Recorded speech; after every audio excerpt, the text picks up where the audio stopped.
ఈ మనిషి నాయకుడు కాదు, పాలకుడు కాదు. అన్ని చెడ్డలవాట్లు, చెడ్డ గుణాలు ఉన్న ఒక తప్పుడు మనిషి.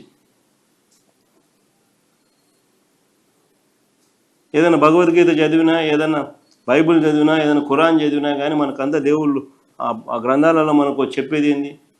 మోసం చేయకండి, అబద్ధాలు ఆడకండి, రైచియస్గా బతకండి, ఆనెస్ట్గా బతకండి అని మనకు నేర్పిస్తారు.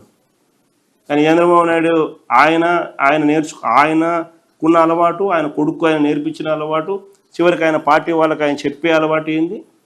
దౌర్జన్యం చేయండి, మోసం చేయండి, తప్పులేదు, అబద్ధాలన్నా తప్పులేదు, వెన్నుపోట్లు పొడిచినా తప్పులేదు, అధికారమే ముఖ్యం.